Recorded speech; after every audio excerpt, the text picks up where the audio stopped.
The Galactic Concord gathered on the neutral world of Valor Prime for the great unveiling that happened only once every 1,000 years.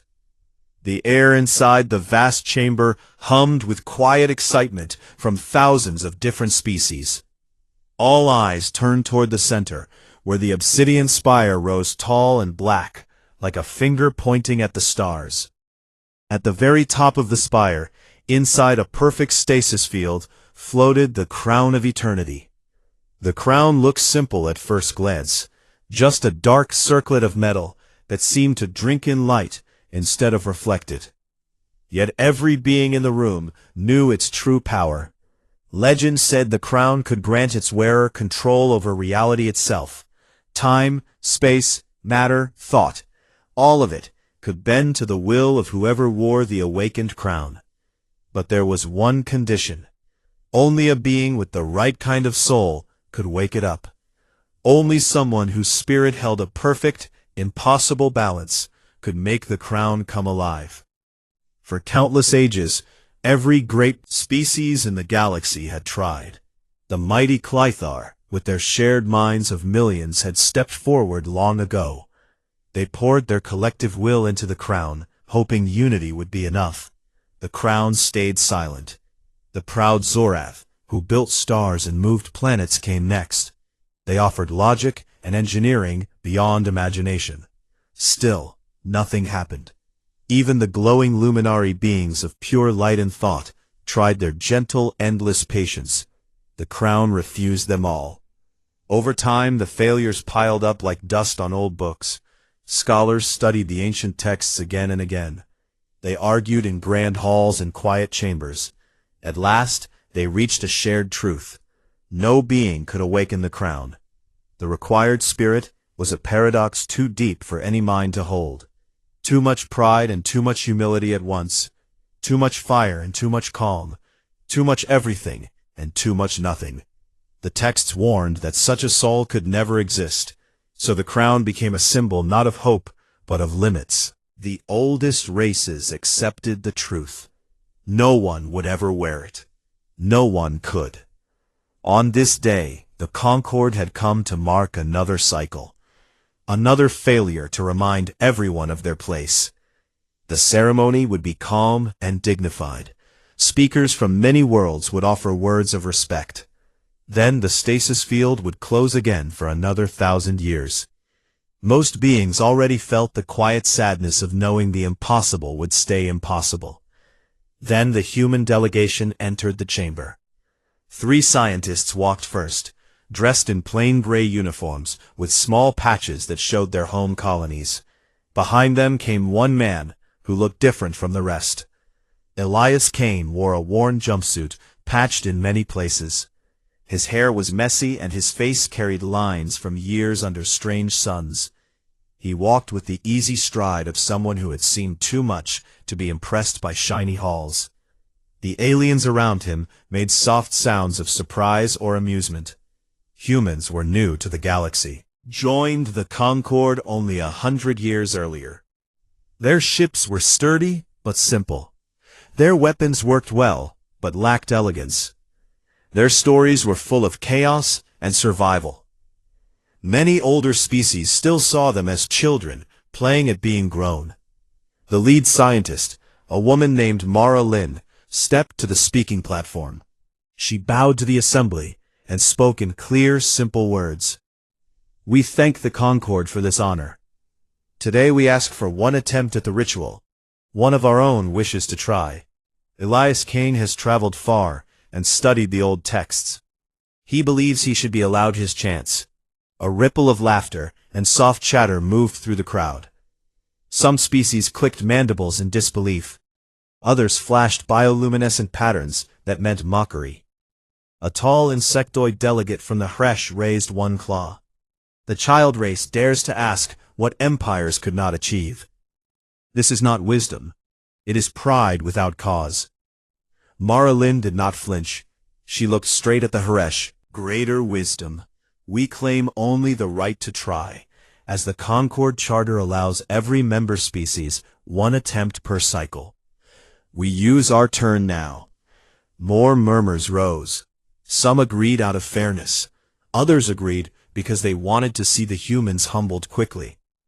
The presiding council member, a wise old tree-like being from the Verdani, spoke in a voice like wind through leaves. The request is granted. Elias Kane may enter the spire alone. The ritual may begin. We watch with respect and curiosity. Elias gave a small nod to Mara and the other scientists. Then he turned and walked toward the lift that would carry him up the obsidian spire. No one followed. The stasis field would open only for him. The crown waited above, silent and dark.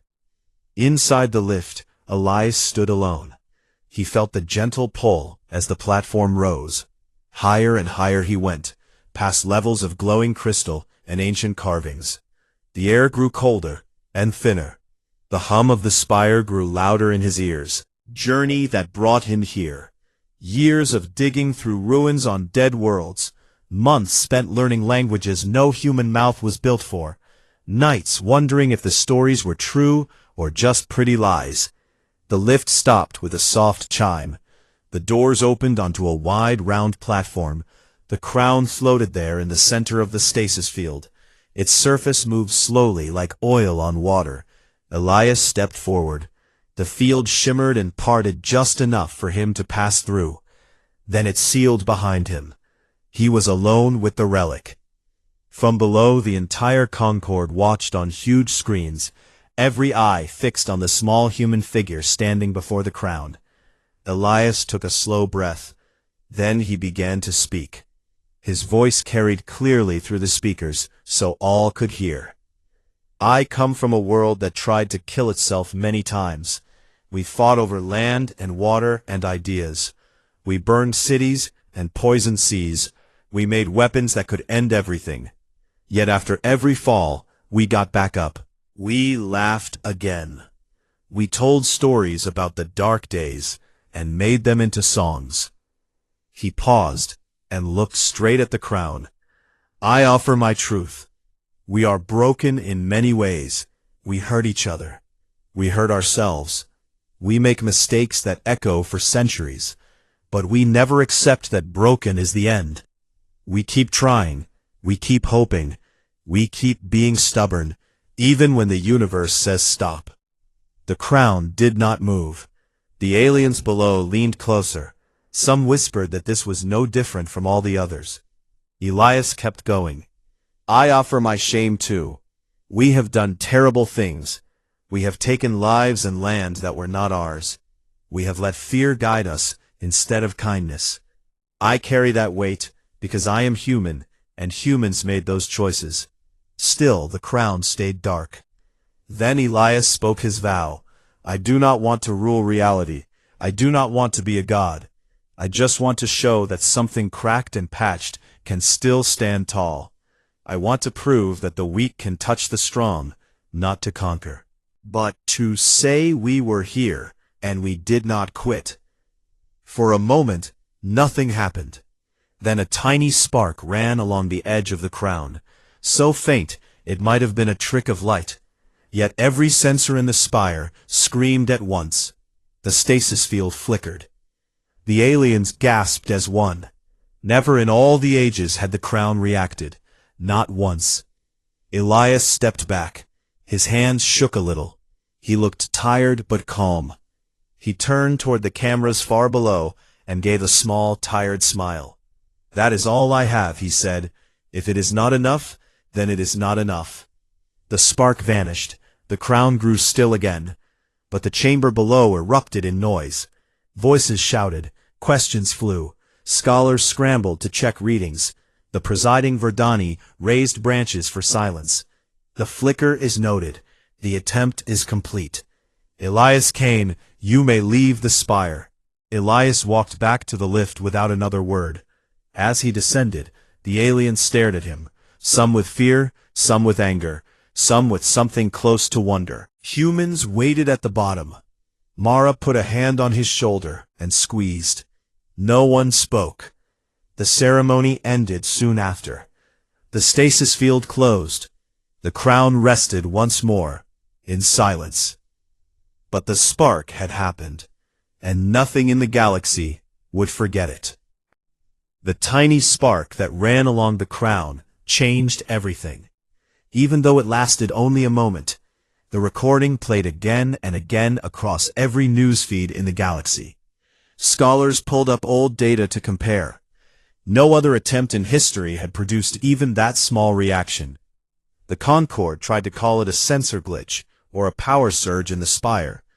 Yet deep inside their secure chambers, the elders knew better. Something had stirred. Elias Kane left the obsidian spire with the same calm walk he used to enter. No one stopped him. No one spoke to him directly.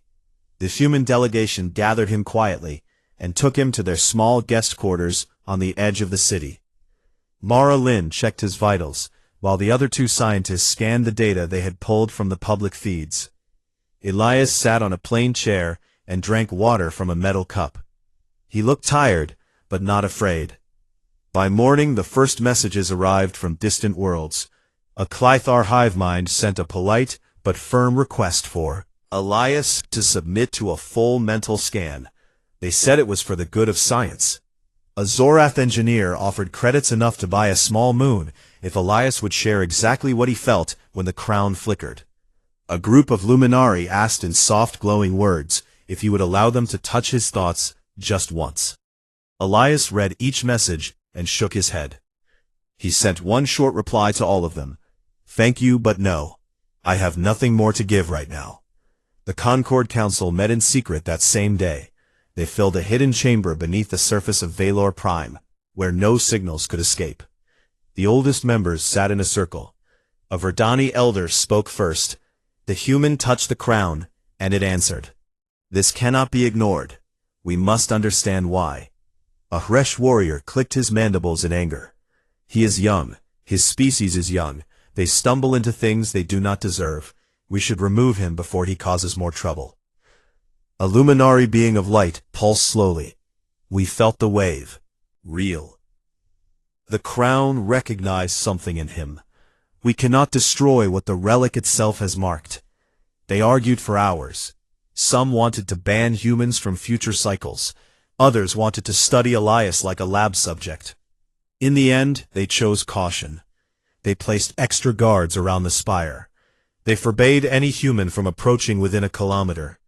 They told the public that the flicker was a minor equipment fault, and the matter was closed. Yet the whispers grew louder. Every species had members who watched the recording in private. They saw the humans speak of broken things and stubborn hope. They felt something shift inside themselves. Elias did not stay quiet in his quarters. He asked Mara for access to the planetary broadcast system. She hesitated but agreed. Humans had always been good at talking to crowds. Elias sat before a simple camera in a small studio. The lights were bright, and the air smelled of warm electronics. He looked straight into the lens and began to speak. "My name is Elias Kane. I come from a place called Earth. We are new here, I know. Many of you think we are loud and messy and not ready for big things like the crown. I do not blame you. We have made many mistakes. We still make them. But let me tell you a few stories about us." He leaned forward a little.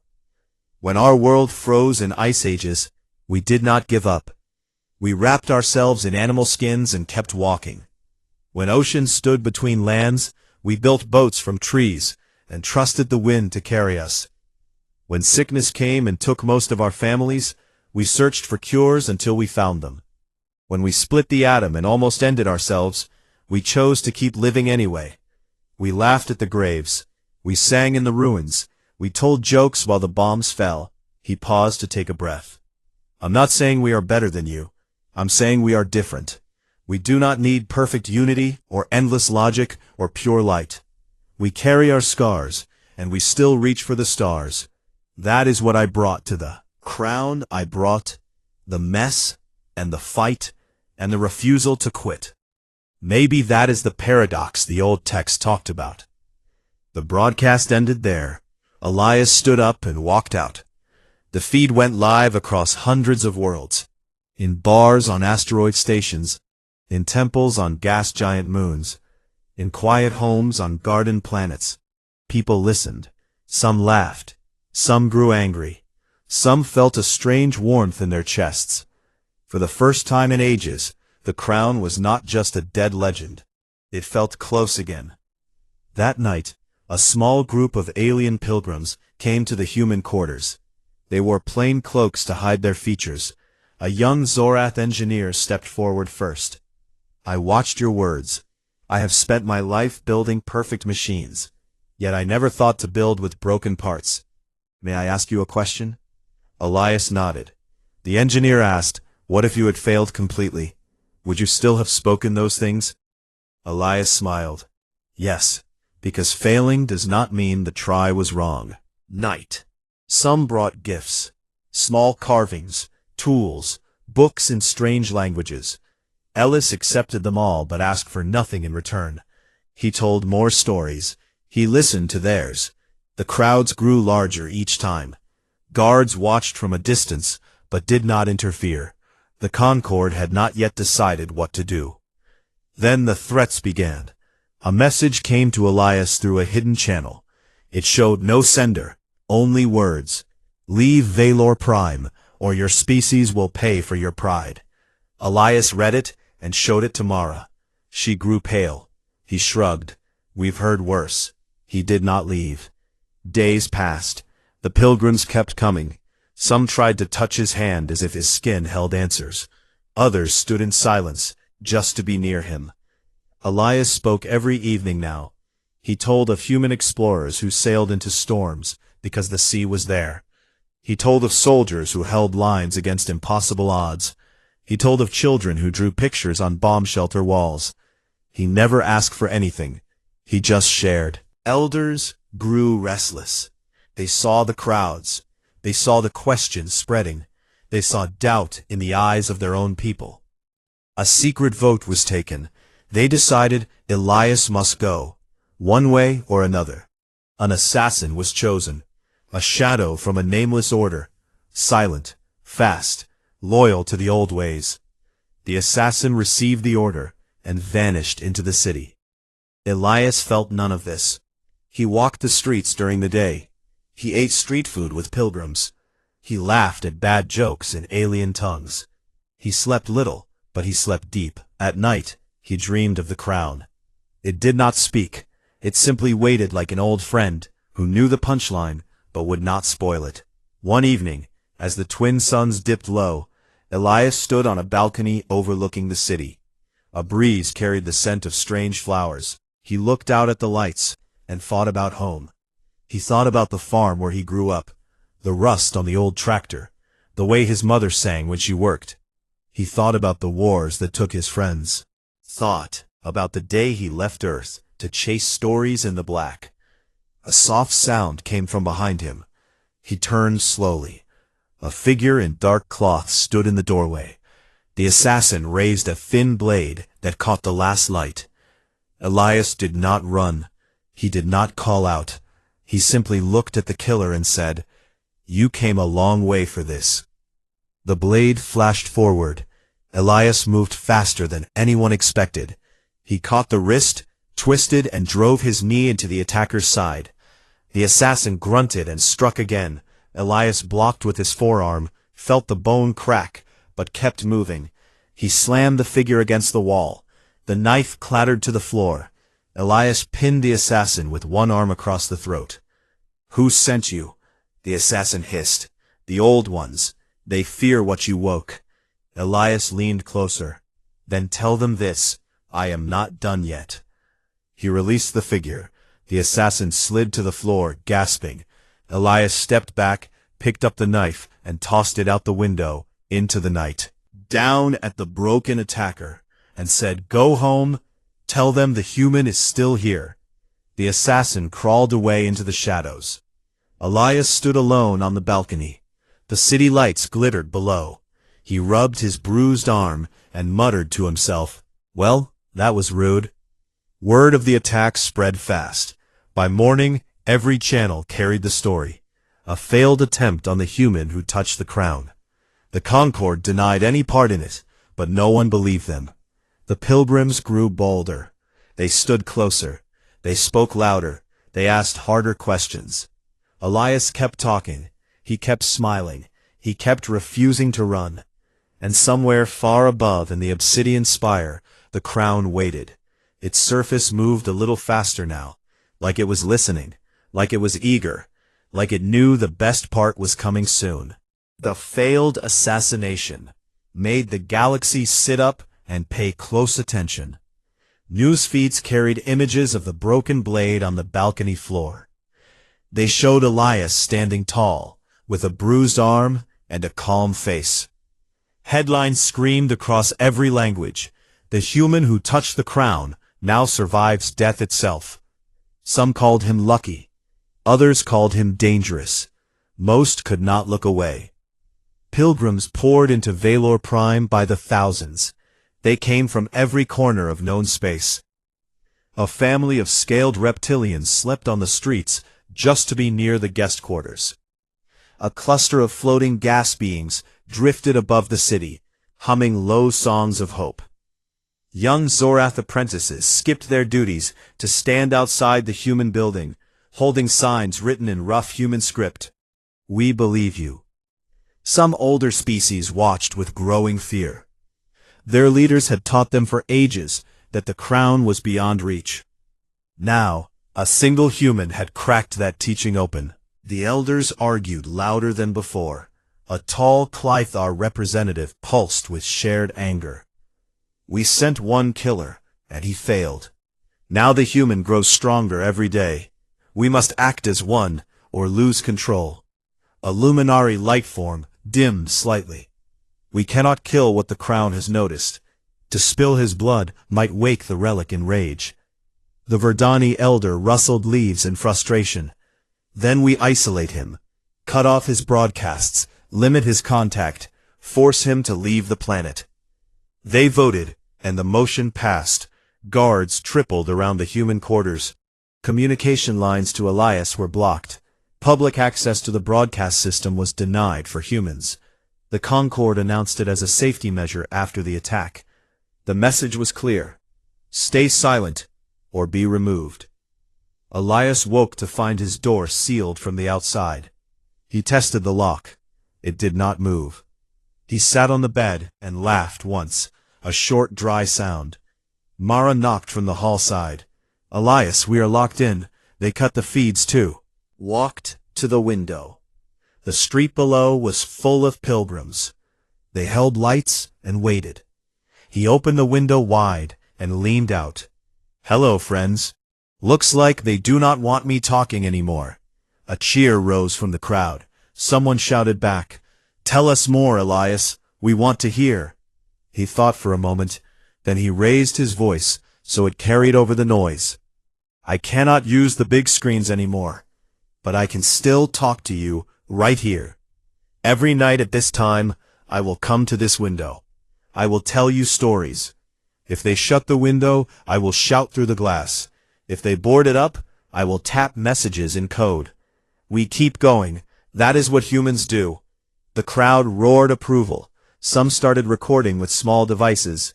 Others passed the word through the city. Word spread fast. The window talks became a nightly event. Elias spoke of human stubbornness. He told about a man who sailed alone around a world in a tiny boat. He told about climbers who reached the top of the highest mountain just to stand there and look. He told about scientists who failed thousands of times before they lit the first clean fire. He never asked the crowd to fight or rebel.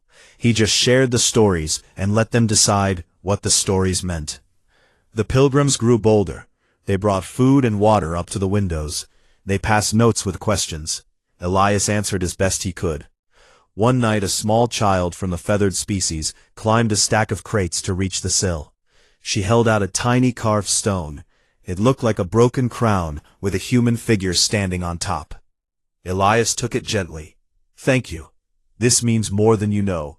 The child chirped happily and vanished back into the crowd. Inside the council, the elders watched the recordings of the window talks. They saw the growing numbers. They saw the lights that never went out at night. A Haresh general slammed a claw on the table. "This is rebellion in slow motion. The human does nothing violent, yet he undermines us. We must end it now, hesitated. Some feared cosmic backlash. Others feared the pilgrims turning against the Concord. In the end, they chose a softer path. They sent diplomats to speak with Elias through the sealed door. 3 envoys arrived the next day, a smooth-voiced luminari, a calm Verdani, and a neutral android. They stood outside and spoke through a speaker. Elias, we come in peace. The Concord wishes no harm. We ask only that you leave Valor Prime, return to your worlds, let the crown rest again. Elias leaned against the inside of the door and answered, I did not come here to start trouble. I came to try what others said could not be done. I tried. I got a flicker. Now I stay because people want to hear what I have to say. If I leave, they will think fear won. They will think the old rules still hold. I will not give them that lesson. The envoys tried reason, bribes, threats, promises. Nothing moved him. The talks ended with silence. The diplomats left empty-handed. Strange things began to happen across the area. Galaxy. Stars near human colony worlds blinked in odd patterns. Gravity waves rippled without cause. Ships reported systems that fixed themselves after failures. Engineers scratched their heads and blamed glitches. Scholars dug into old precursor warnings. One text stood out. The crown was made by beings who feared only one kind of mind. A mind that holds opposites without breaking. A mind that laughs at fate. A mind that refuses the final no. The elders read it again and felt cold. They had always thought the warning meant no one could succeed.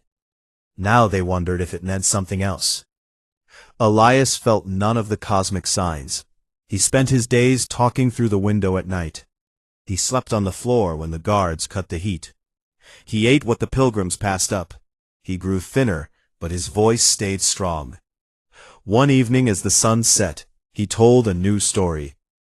When our world faced a plague that killed millions, we locked ourselves away. We cried. We raged. We worked in secret labs until we found a way to stop it. Not because we were smart, not because we were kind, but because we refused to let the dark win. That is us. We are the species that says no to no. The crowd below listened in perfect quiet. When he finished, a single voice rose from the back, a deep rumbling tone from a massive stone-skinned being. Then why do you not take the crown for yourself? Why not claim the power? Elias looked down at the speaker and smiled. Because power like that changes people. I have seen what happens when one being holds too much. I do not want to become a monster. I just want to show that the impossible can bend a little. The words spread like fire. Pilgrims carried them to other worlds. Soon similar gatherings formed on distant planets. People met in secret. They told human stories. They asked hard questions about the old ways. The Concord felt the ground shift beneath them. Then the elders made their final choice. They would allow one more attempt, one last chance under heavy watch. Completely, they could declare the matter closed. If he succeeded, they would deal with the consequences later. They sent the message through the door. Elias Kane, the Concord grants you one final audience with the crown. Tomorrow at dawn. Come alone. No tricks, no weapons. The guards will escort you. Elias read the words and felt his heart beat faster. He turned to Mara, who stood nearby. They are giving me another shot. She nodded, but her face was tight. Be careful. They will not make it easy.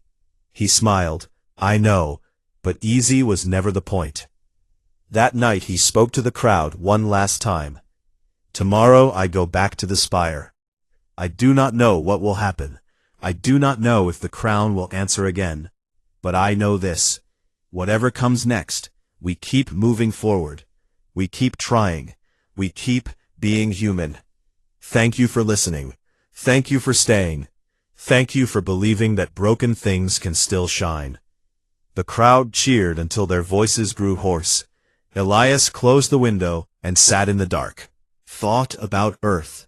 He thought about the farm and the rust and the songs. He thought about the crown waiting above. He closed his eyes and whispered to himself, "One more try. That is all. Just one more try." Outside, the pilgrims kept their lights burning all through the night. The city glowed like a new star, and high in the obsidian spire, the crown moved its liquid surface a little faster, as if it knew the hour was near, as if it hungered for what came next. Dawn broke over Valor Prime, with pale light that made the obsidian spire look sharper than ever. Elias stood ready in the small room. Mara helped him strap on a simple harness that held no weapons, just water and a small cloth for sweat. The guards arrived, 6 tall, armored figures from different species. They said nothing. Elias nodded once and followed them out. The pilgrims lined the streets in silence. Thousands held lights that flickered like stars on the ground. No one cheered, no one shouted. They just watched with wide eyes as the human walked toward his final chance. The lift rose slow and steady. Elias felt the hum in his bones, stronger now than before. The guards stood around him, stiff and silent. One Huresh warrior kept a claw near his sidearm.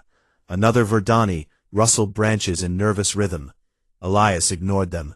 He stared at the walls and thought about the crown. He thought about the flicker. He thought about the stories he told. He thought about the blood that might spill. Today, the platform opened. The stasis field waited ahead, brighter and thicker than last time. Extra barriers glowed around the crown. New sensors hung from the ceiling like watchful eyes. The presiding council watched from below on every screen. The elders sat in their hidden room, fingers, claws, and tendrils tight with tension. This time they would see it end one way or another. Elias stepped forward. The guards stopped at the edge. One spoke in a flat voice. "You go alone. No contact beyond the field." Elias walked on. The field parted with a soft hiss, then closed behind him. He stood face to face with the crown again. It floated there, dark and restless. The surface swirled faster than before, tiny waves chasing each other across the metal. Elias took a deep breath and raised his hands. This time he did not follow the old ritual.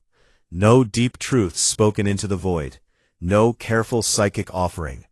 He simply reached out and wrapped both hands around the crown.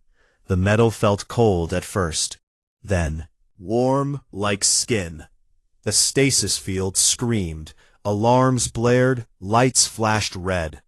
The guards lunged forward, but the field held them back. Elias paid no attention. He gripped tighter. Blood from a cut on his palm trickled down his fingers and onto the dark circlet. A red drop sank in and vanished. He spoke one sentence loud enough for the microphones to catch. "You want paradox? Here is mine. We are nothing special, and that is exactly why we are everything." The crown ignited. Light exploded outward, not white, but every color at once, mixed in ways eyes could barely understand.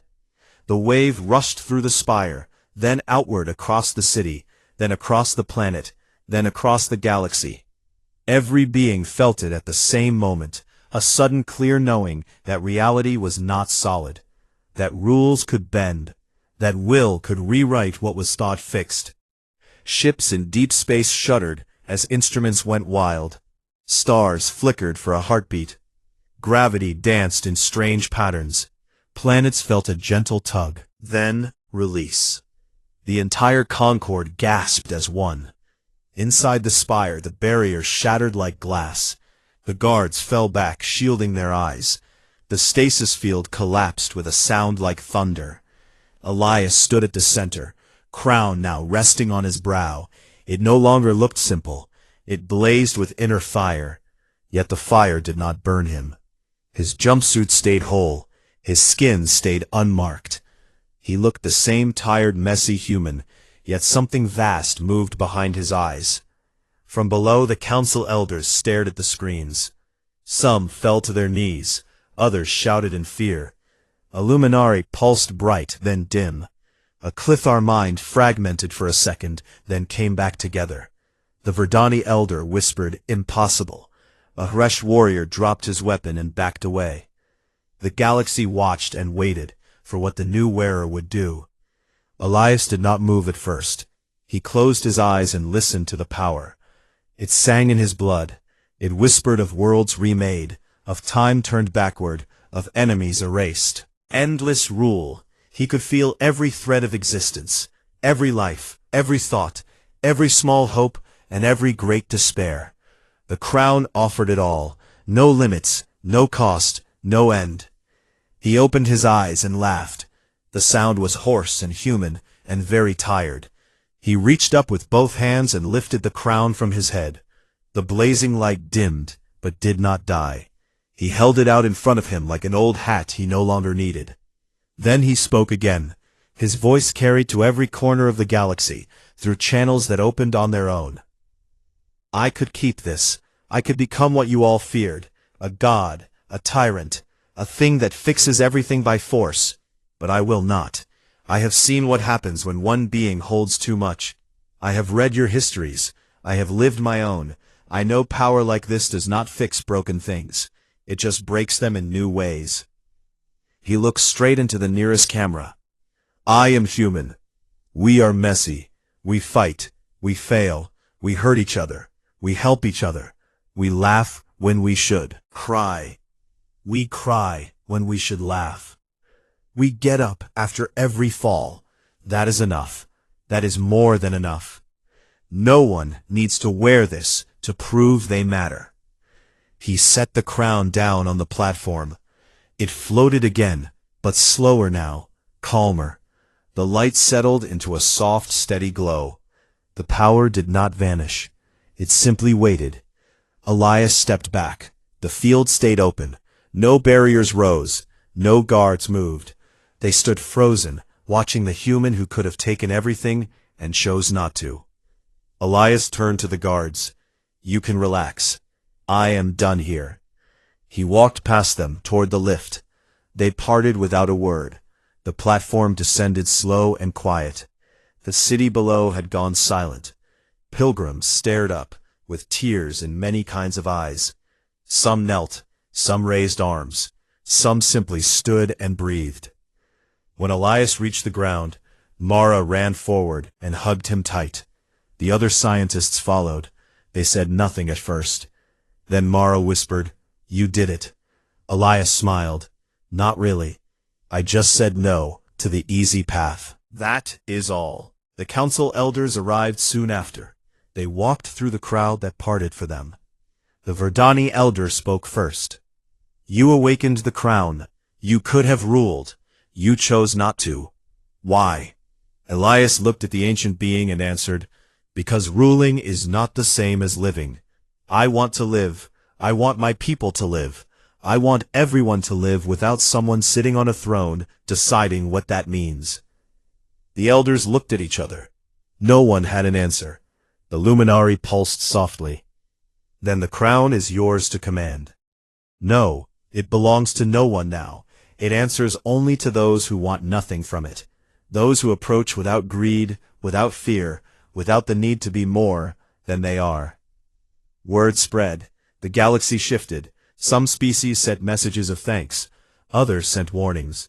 Some closed borders. Some opened them wider. Pilgrims began to leave Valor Prime, carrying stories of the human who touched infinity and walked away. Ships lifted off, heading home, to tell what happened. Elias stood in the street with Mara and the scientists. The suns climbed higher. The city woke around them. He rubbed his face and said, "I need a shower and about 10 years of sleep." Mara laughed. "We can arrange the shower. The years might be harder." He grinned. High above in the spire, the crown rested quiet now. Its surface moved gentle waves like a calm sea. It waited patient and still for the next one who would come with the right kind of broken, stubborn heart. For the next one who would understand that true power asks nothing and gives everything. Elias looked up once toward the black tower. He nodded to it like an old friend. Then he turned and walked with his people into the city. The galaxy watched him go, a small figure in a patched jumpsuit. Yet no one who saw him ever forgot the moment he wore the light and chose to take it off. The old rules were gone, the new ones had not yet been written, and somewhere in the deep black, the stars seemed to shine a little brighter, as if they approved. The galaxy changed the moment Elias set the crown down. Nothing exploded, no armies marched, no new laws appeared overnight, yet everything felt different. The air carried a quiet promise. Stars looked closer. Planets spun with a little more life. Ships flew straighter. Homeworlds felt less lonely.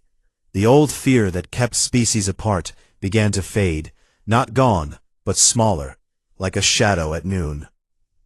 Elias walked away from the obsidian spire with his small team. Mara kept one hand on his arm, as if afraid he might vanish. The other scientists carried recording devices, still humming from the burst of light. Pilgrims lined the path. They did not push or grab, they simply stood and watched. Many bowed heads, many raised hands in thanks. A young luminary child floated close and brushed a soft glow against Elias' sleeve. He smiled and nodded back. No words needed. News feeds carried the images everywhere. The human wearing infinity, then taking it off. The crown resting calm and open. Sat in stunned silence for hours. Some wept. Some argued. Some stared at blank walls, trying to understand what they had seen. At last, the presiding Verdani spoke in a voice thick with wonder. The crown is awake. It answers now to those who seek nothing from it. The age of waiting is over.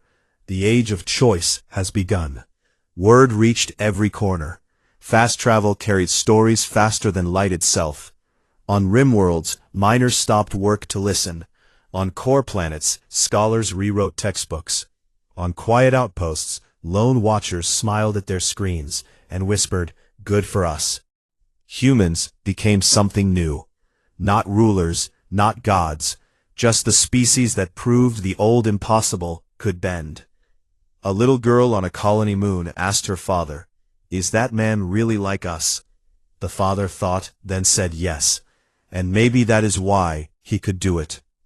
Elias did not stay on Valor Prime long. He asked for passage on the first human ship leaving the planet. A battered scout called Wanderlust waited at the port.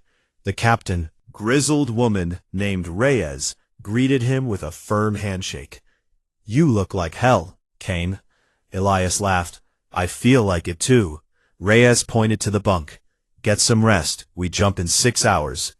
He slept the deepest sleep of his life. Dreams came soft and clear. He saw Earth green again. He saw faces long gone smiling. He saw the crown, floating in deep space, patient as stone. When he woke, the ship was already in jump space. Stars streaked past the viewports like silver threads. Mara sat nearby, reading reports. She looked up. "You are famous now." Elias rubbed his eyes. "Famous is a strong word." She smiled. "The galaxy is talking about you. They call you the one who refused godhood. They call you the proof that limits our lies." He shook his head. "I'm just a guy who said no to a bad deal, that is all." Back on Valor Prime, the crown remained in the spire. No new field held it. No guards stood watch. Pilgrims came one by one. They approached with empty hands and open hearts. Some touched it. Some spoke quiet words. Some simply sat in silence. The crown answered each in its own way. A farmer from a drought world felt rain in his mind. A healer from a war-torn moon felt peace settle in her bones. A child who lost parents felt arms around her that were not there. The relic gave what was needed without asking for anything back. Some species feared the change. They closed borders. They banned talk of the crown. They told their people the human tricked the relic. Others embraced it. They sent envoys to human worlds. They asked to learn the stories of stubborn hope. They shared their own tales of endurance. The Concord itself began to shift. Meetings grew less formal. Voices grew louder. Debates turned honest. No one claimed the crown. No one tried to control it. They let it be a reminder that power waits for the right hands, the hands that do not reach. Elias spent the next months moving from world to world. He did not seek crowds. He did not give speeches. He visited small places, farms, schools, outposts, people. He listened. He told simple stories. When asked about the crown, he always said the same thing. It is not mine. It never was. It belongs to anyone brave enough to want nothing from it. When pressed harder, he added, and maybe that is the hardest thing of all, to want nothing when you could have everything. One day on a quiet ocean world, he met an old alien scholar.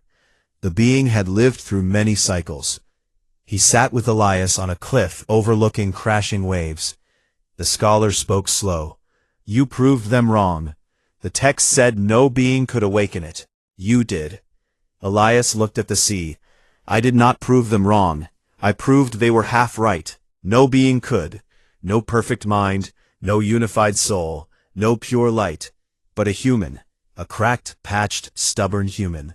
We fit the paradox because we live it every day.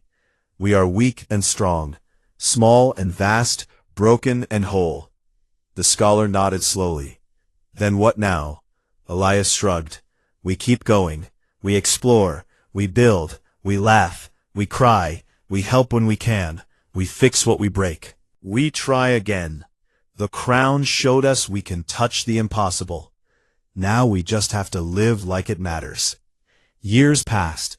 The crown stayed in the spire. It became a place of pilgrimage, not for power but for clarity. Beings came to remember that limits bend when hearts refuse to break. Children grew up hearing the story of Elias Kane, the human who wore the light and gave it back. Schools taught it as history. Poets wrote songs. Singers hummed tunes. Miners named tools after him. Farmers carved small crowns on barn doors. Elias grew older. His hair turned gray. His steps slowed. He returned to earth at last. He bought back the old farm. The rust on the tractor was gone now. Fresh paint covered the wood. He sat on the porch most evenings, watching the sun set over fields. Mara visited often. She brought news of new colonies, new friends, new questions. Elias listened and smiled. One quiet night, a message came from Valor Prime. The crown had moved. It floated out of the spire on its own. It traveled, slow through space toward a new system. No one followed. No one tried to claim it. It simply went where it wanted. Perhaps to wait for the next soul. Perhaps to rest. Perhaps to watch. The galaxy let it go. Elias read the message and set it down. He looked at the stars. He thought about the flicker, the light, the choice. He thought about the patched jumpsuit still hanging in his closet. He thought about every fall and every rise. He whispered to the night. They believed no being could awaken the crown. Then a human proved them wrong. Not because we are better, but because we never learned how to quit. He stood and walked inside. The door closed soft behind him. The farm slept under moonlight. The stars kept shining. And somewhere far away in the deep black, the crown drifted patient and calm, ready for whoever came next, with nothing in their hands and everything in their heart. The galaxy turned on, a little wiser, a little kinder, a little more human than before.